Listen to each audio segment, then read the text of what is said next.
Romanos capítulo 6. Livres do pecado pela graça. Que diremos então? Continuaremos no pecado para que a graça aumente ainda mais? De modo nenhum.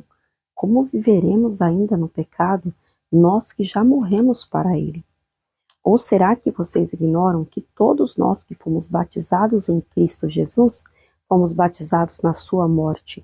Fomos sepultados com ele na morte pelo batismo, para que, como Cristo foi ressuscitado dentre os mortos pela glória do Pai, assim também nós andemos em novidade de vida.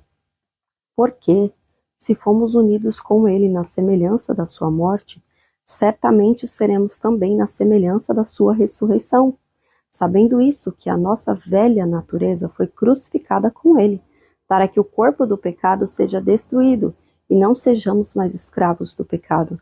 Pois quem morreu está justificado do pecado. Ora, se já morremos com Cristo, cremos que também viveremos com ele. Sabemos que, havendo Cristo ressuscitado dentre os mortos, já não morre. A morte já não tem domínio sobre ele.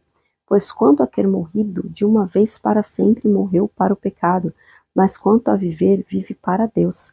Assim também vocês considerem-se mortos para o pecado, mas vivos para Deus em Cristo Jesus. Portanto, não permitam que o pecado reine em seu corpo mortal, fazendo com que vocês obedeçam às suas paixões.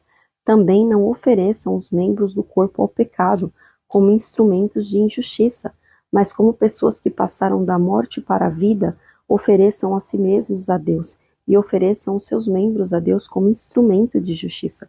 Porque o pecado não terá domínio sobre vocês, pois vocês não estão debaixo da lei, e sim da graça.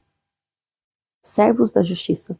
Então, havemos de pecar, porque não estamos debaixo da lei, e sim da graça? De modo nenhum.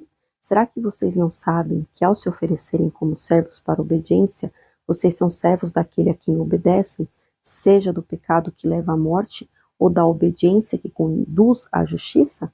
Mas graças a Deus que, tendo sido escravos do pecado, vocês vieram obedecer de coração à forma de doutrina a que foram entregues, e uma vez libertos do pecado, foram feitos servos da justiça.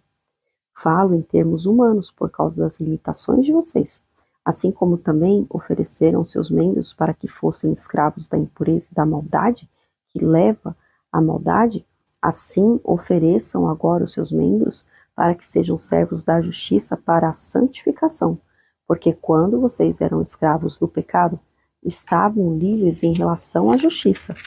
Naquele tempo, que frutos vocês colheram? Somente as coisas de que agora vocês se envergonham, porque o fim delas é morte. Agora, porém, libertos do pecado, transformados em servos de Deus, o fruto que vocês colhem é para a santificação, e o fim, nesse caso, é a vida eterna. Porque o salário do pecado é a morte, mas o dom gratuito de Deus é a vida eterna, em Cristo Jesus nosso Senhor.